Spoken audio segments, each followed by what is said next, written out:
Good morning everyone, how are we all doing today? This is the last day of my Great Glen Way and it's on paper the longest at about 20 miles. Anyway, last night Drumnadochit. It is only a small place and it's very touristy orientated. Loads of B&Bs, etc, hostels, camping area. So if you want to stop there, you'll have no problem. There's only a couple of small shops to get any provisions. The B&B I stopped at last night, it's run by a sweet old lady called Maureen. I don't know how old she is, but she's quite old and very talkative, shall we say. Very comfortable. She cooked me a lovely breakfast this morning. It's obviously her bungalow. I think she's just rents out a couple of rooms on a B&B basis. They are en suite and everything, so no problem. Last night's refreshments and sustenance. It's about a 10-minute walk from the B&B into Drumnadochit. Excuse me. Bit of a gate here. Yeah, I had a wander into town. There's not many options as regards pub fare. I wanted to go into a place called the Fiddlers. Got there about 7:30 and they said it was going to be about 9 o'clock before they could get me in for a meal. However, next door there's a little place. It's attached to the Fiddlers and it's like a cafe, except it doesn't have a cafe counter, it has a bar. So they serve one or two nice ales in there, so had some refreshment. And just outside the doors to that place is like a food shack. It does fish and chips and burgers at tourist prices, shall we say. Anyway, it's okay. Right, today, the weather forecast. This morning, well, overnight we have had a lot of rain. I could hear it on the window. At the moment it's quite fine, but it's very cold. I've had to put long trousers on for the first time on this trip. Got fleece on and everything. It has forecast that it's going to rain all day, with up to near gale force winds as well. So I think we might be getting battered today. In that respect, I don't know how I'll be going on as to doing some filming. Certainly if it's raining, I won't be able to send the drone up. It's not waterproof. And we'll just have to see how we get on with this camera. Anyway, onwards and upwards. As you come out of Drumnadochit, you've got to walk for about 1.5 miles along the A82. Horrible. There's a nice wide pavement, so it's no problem in that respect. But you've just got a constant stream of traffic coming past. Big HGVs doing 60 miles an hour. Not very good. But then you turn left off there, and I understand it's a bit of a climb up to get up onto the tops. In fact, it's just started raining.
Yeah, at least we're getting some views of Loch Ness this morning.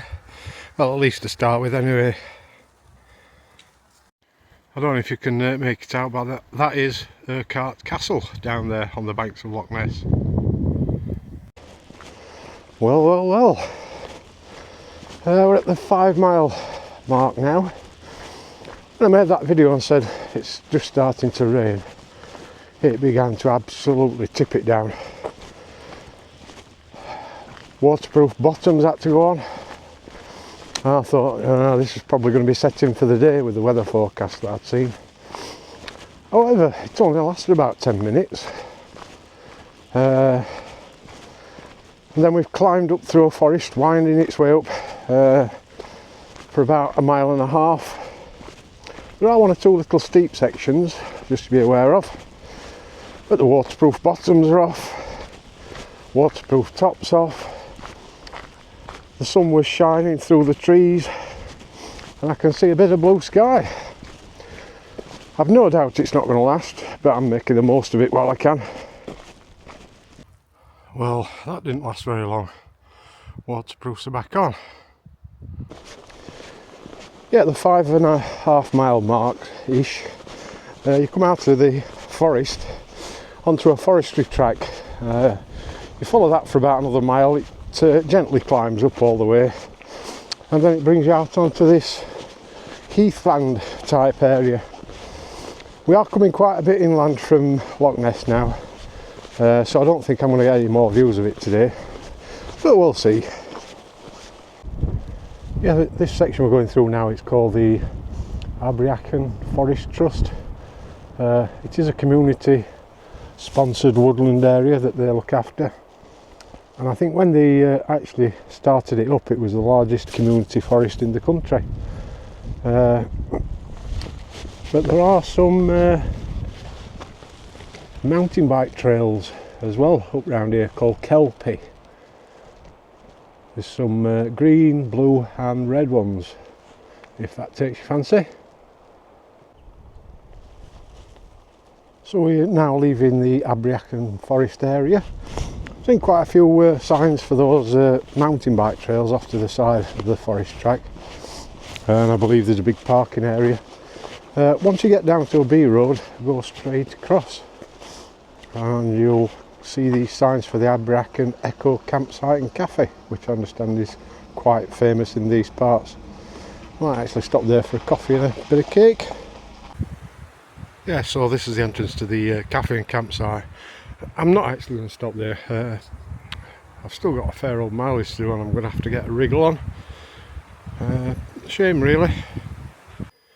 Yeah, about a kilometre after the cafe, yeah, you come out of the woodland and you've got Cape Litch Farm, something like that. But they do have an honesty box here if you want to use it. That says it's got midge solutions, energy drinks, plasters. I can see some sweets and stuff in that in there. Just take what you want and leave your money. Yeah, I haven't done much filming for the last hour or so. Probably longer actually. Mainly because it's been tipping it down with rain. It's stopped for the moment and you get some beautiful sort of heathland, moorland type views up here. As for the weather, this is definitely the coldest day so far. I'm keeping my waterproofs on. Now when I showed you that honesty box, you follow a tarmac B class road for about 3 or 4 miles actually, and then you'll come to a little point with a sign off to the left, and you follow this path to the Great Glen Way. Sun keeps trying to pop out. I don't think it will though.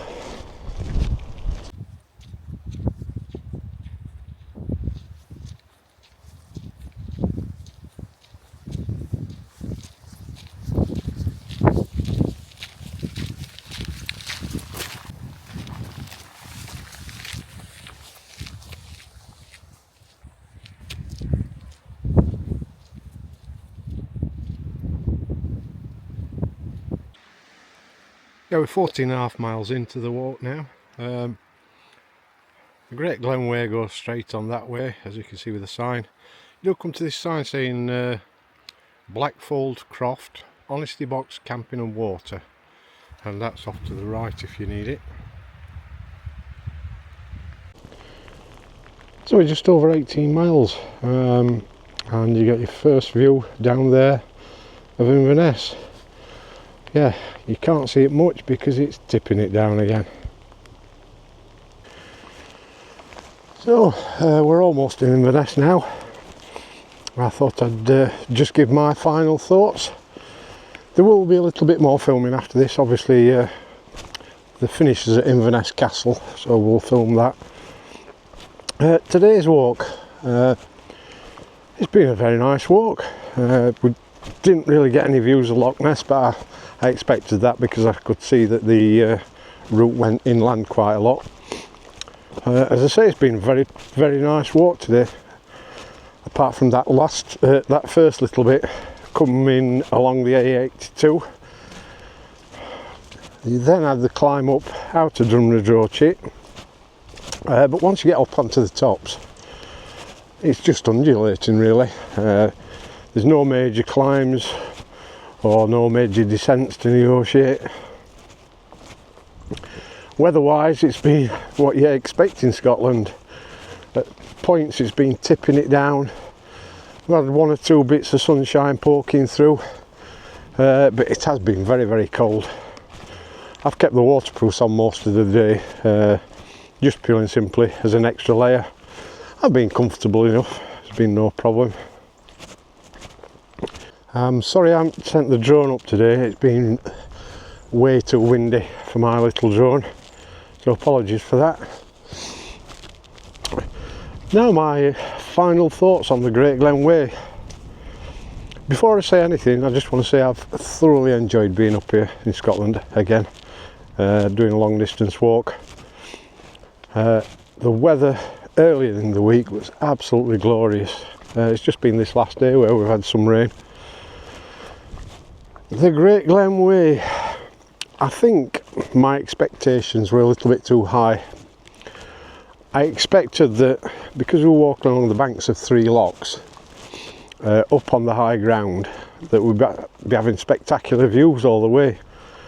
Now that isn't the case. Like I say, that's probably because of my expectations. So I'm a little bit disappointed in that respect. It's like for the last 3 days I've been following the banks of Loch Ness. Now that first day from Fort Augustus went up and got some really spectacular views up there. But then these last 2 days I've only had just quick glimpses of the loch. So no Nessie sightings, I'm afraid. If you're going to do this camping, I think most people would do it wild camping. You'd be spoilt for choice for spots to camp. There's literally hundreds, and you've got water sources all over. It wouldn't be a problem at all camping. Bike packing, I think it'd be a fairly easy route to do bike packing. There's only been 2 real climbs, the one out in Morriston and the one out of Drumnadochit.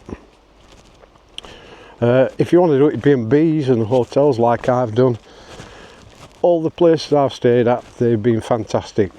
The hosts have been very welcoming and clean, comfortable rooms, and the breakfasts have been great as well. Now, would I recommend doing the Great Glen Way? That's hard to say really. It all depends on what your expectations are. I'd certainly consider it alongside other walks to do. But again, you'll have to make your own mind up as whether you want to do it or not.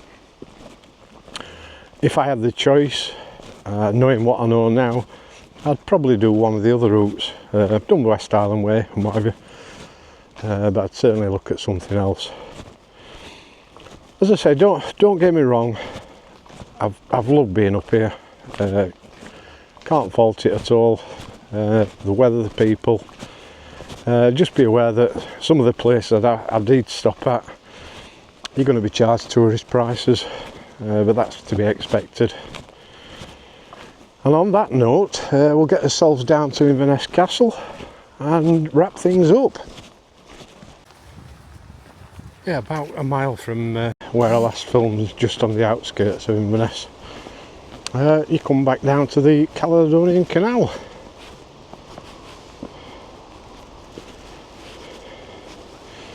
Now that section that I've just come through, you are going through housing estates and all sorts.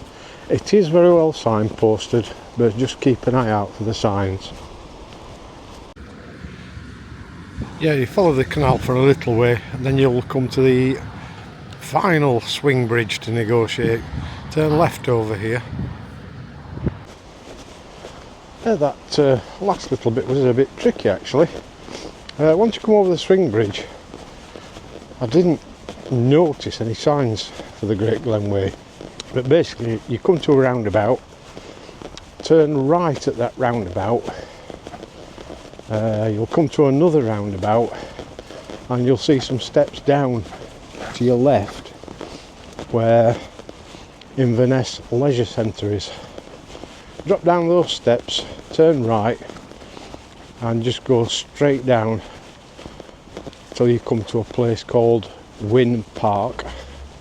You should pick up the signs again for the Great Glen Way, but basically don't go over the bridge, turn left and follow the footpath at the side of the little river, which is off to my right. Yeah, follow the path for just a couple hundred yards and you come to the River Ness, and you have to turn right and cross this bridge just here.